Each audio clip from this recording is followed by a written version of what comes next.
CGI Gavai के सवालों पर गिड़गिड़ाने लगे मोदी के वकील तुषार मेहता घुटनों पर आए। जैसा कि आप जानते हैं कि 2 दिन की वक्फ की सुनवाई के बाद आज तीसरा दिन है। आपको बता दें कि सुनवाई अब पूरी हो चुकी है और अब फैसले की घड़ी है। तो क्या वक्फ कानून सुप्रीम कोर्ट से कैंसिल होगा? ये सवाल इसलिए क्योंकि एक तरफ जहां कपिल सिब्बल की दलीलों के आगे तुषार मेहता जवाब नहीं दे पाए, वहीं दूसरी तरफ सीजीआई गवई के सामने घुटने टेक दिए हैं। और हैरानी की बात तो यह है कि तुषार मेहता ने खुद सीजीआई गवई से वक्फ के मेन पॉइंट को डिलीट करने की अपील कर दी है, तो भरे कोर्टरूम में बवाल खड़ा हो गया है। तो सीजीआई गवई के किस सवाल से भाग खड़े हुए हैं मोदी के वकील, आपको बताएंगे। और सीजीआई गवई क्यों भड़के हैं और कहा है कि लिमिट क्रॉस हो चुकी है, उस पर भी आएंगे, वो बयान भी सुनाएंगे। लेकिन खबर में सबसे पहले किस तरीके से कपिल सिब्बल की शानदार दलीलों के आगे सुप्रीम कोर्ट में फंस गया है वक्फ कानून, क्रोनोलॉजी समझिए। तो जैसा कि आप जानते हैं कि सुप्रीम कोर्ट में वक्फ कानून के 3 नियमों को लेकर बवाल खड़ा हुआ है। 3 सवालों के चलते वक्फ कानून सुप्रीम कोर्ट में फंस गया है। और अगर इसमें सबसे ज्यादा चर्चा अगर किसी की हो रही है तो वो कलेक्टर की हो रही है। आपको बता दें कि वक्फ कानून 2025 में नियम बनाया गया है, जिसमें साफ लिखा है कि वक्फ की संपत्तियों की जांच का अधिकार कलेक्टर को होगा। और अगर कलेक्टर को शक है कि यह संपत्ति वक्फ की नहीं है तो उसे वक्फ की जमीन नहीं माना जाएगा। अब इसी को लेकर कपिल सिब्बल ने सुप्रीम कोर्ट में दलीलें दी हैं। सुप्रीम कोर्ट में कपिल सिब्बल ने साफ कर दिया है कि इस कानून को ऐसे बनाया गया है कि बिना किसी प्रक्रिया के ही वक्फ की संपत्ति को लिया जा सके। कोई संपत्ति वक्फ है या नहीं, यह तय करने वाला एक सरकारी अधिकारी होगा। तो सरकारी अधिकारी तय करेगा कि वो संपत्ति सरकार की है या फिर की नहीं है। अब इसी को लेकर कपिल सिब्बल का कहना है कि वक्फ के साथ अन्याय किया जा रहा है और इस कानून को वक्फ की प्रॉपर्टी को हड़पने के लिए लाया गया है।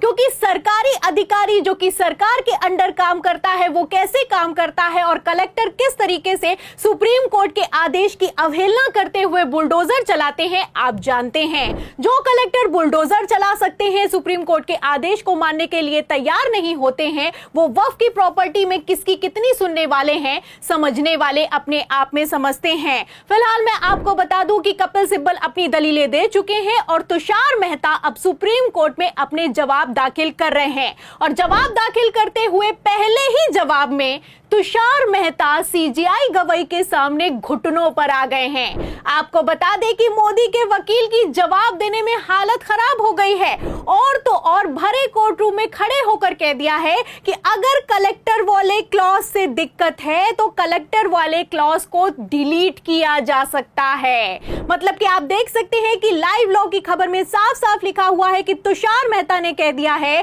कि if the my lords want to delete it they can delete it. तो इस तरह का बयान दिया गया है। पहले तो कलेक्टर को लेकर बवाल हुआ तो इन लोगों ने जवाब नहीं दिया और अब जवाब दाखिल करते हुए तुषार मेहता ने का कहना है कि इसको हटाया जा सकता है, इस वाले नियम को डिलीट किया जा सकता है। इस पर सीजीआई गवई ने पूछा है कि क्या पूरे के पूरे सेक्शन को डिलीट किया जा सकता है। इस पर तुषार मेहता ने जवाब देते हुए कहा है कि नहीं, पूरे सेक्शन को नहीं, सिर्फ उस प्रोविजन को डिलीट किया जा सकता है। तो सीजीआई गवई चाहते हैं कि पूरा का पूरा सेक्शन डिलीट कर दिया जाए, लेकिन तुषार मेहता कहते हैं कि सिर्फ कलेक्टर वाले नियम को हटा दिया जाए। यहां पर मैं आपको बता दूं, तुषार मेहता का कहना है कि कलेक्टर ये डिसाइड नहीं करेगा कि अगर किसी वक्फ की संपत्ति को लेकर विवाद है तो वो सरकारी है या फिर की नहीं है। जो कलेक्टर है वो सिर्फ और सिर्फ पेपर की एंट्री करेगा और उस जमीन को चिन्हित करेगा।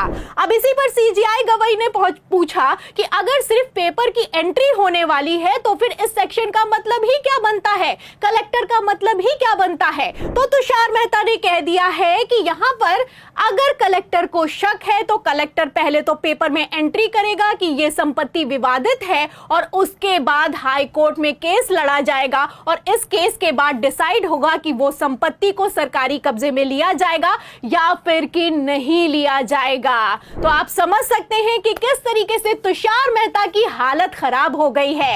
यहां पर साफ दिखाई दे रहा है कि कैसे मोदी सरकार का खेल पूरे कोर्टरूम में एक्सपोज हो गया है, क्योंकि इन लोगों ने पहले क्या कहा आप जानते हैं और अब तुषार मेहता अपनी ही बातों से पलटी मारते करते हुए नजर आ रहे हैं। साफ दिखाई दे रहा है कि अगर कलेक्टर किसी भी वक्फ की संपत्ति को चिन्हित कर देगा तो वो सरकारी कब्जे में आ जाएगी और वो तब तक सरकारी कब्जे में रहने वाली है जब तक कि हाई कोर्ट में केस चलेगा। और केस कितने लंबे लंबे चलते हैं और कितने सालों तक चलते हैं ये किसी से छुपा हुआ नहीं है, ये समझने वाले अपने आप में समझते हैं। तो कपिल सिब्बल ने शानदार और मजबूत दलीलें दी हैं, लेकिन अगर दूसरी तरफ बात की जाए तुषार मेहता की, तो तुषार मेहता अपने ही जवाबों में बुरी तरीके से सीजीआई गवाही के सामने फंस गए हैं। और कितना फंस गए हैं इसका अंदाजा तो आप इस बात से लगा सकते हैं कि उन्होंने खुद ही कह दिया है कि अगर आप चाहें, मिलोट चाहें, तो इस नियम को डिलीट किया जा सकता है। फिलहाल मैं आपको बता दूं कि लगातार दलीलों पर दलील दी जा रही है। वक्फ की सुनवाई सुप्रीम कोर्ट में चल रही है और इस सुनवाई के बीच सीजीआई गवाही भड़के हैं, और भड़के हैं तो ऐसा भड़के हैं कि मोदी के वकील तुषार मेहता से डायरेक्ट कह दिया है कि अब तो लिमिट क्रॉस हो चुकी है। तो फिलहाल क्या कह दिया है, पहले बयान सुनिए, फिर ये क्यों कह दिया है मैं आपको बताती हूँ। You are totally violating the federal structure of the Constitution. The ED is crossing all limits. The ED is crossing all limits. तो आप देख सकते हैं कि वक्फ की सुनवाई से ठीक पहले सीजीआई गवाही भड़के हैं, और भड़के हैं तो ऐसा भड़के हैं कि सॉलिसिटर जनरल तुषार मेहता से डायरेक्ट कह दिया है कि आपकी ईडी लिमिट क्रॉस कर रही है, हदें पार हो रही हैं। तो तमिलनाडु के एक केस की सुनवाई के दौरान ईडी की छापेमारी पर भड़क गए हैं सीजीआई गवाही। एक तरफ सीजीआई गवाही भड़के हैं, वहीं दूसरी तरफ वक्फ कानून भी सुप्रीम कोर्ट में बुरी तरीके से फंसता हुआ नजर आ रहा है। आपको बता दें, सीजीआई गवाही ने पहले ही कह दिया था कि अगर ये जो वक्फ कानून है इस पर स्टे लगवाना है या फिर कि इसको कैंसिल करना है तो इसके लिए मजबूत केस की जरूरत होगी। तो मजबूत केस कपिल सिब्बल की तरफ से तो पेश किया गया है, लेकिन तुषार मेहता फंस गए हैं, सीजीआई गवाही के सवालों में फंस गए हैं, और इतना बुरा फंस गए हैं कि घुटनों पर आ गए हैं। तो फिलहाल जैसे सुनवाई चल रही है, जैसे सीजीआई गवाही ने कमान संभाली है, कपिल सिब्बल ने दलील दी है और तुषार मेहता जवाब नहीं दे रहे हैं, ऐसे हालातों में वक्फ कानून का सुप्रीम कोर्ट में क्या होगा, इस सवाल के जवाब में इस पूरी रिपोर्ट पर आप जो भी सोचते हैं हमें कमेंट बॉक्स में जरूर लिखें। वीडियो को ज्यादा से ज्यादा शेयर करें, हमारे चैनल को लाइक करें, सब्सक्राइब करें, ज्वाइन करें। फिर मिलती हूँ अगली खबर के साथ, तब तक के लिए धन्यवाद।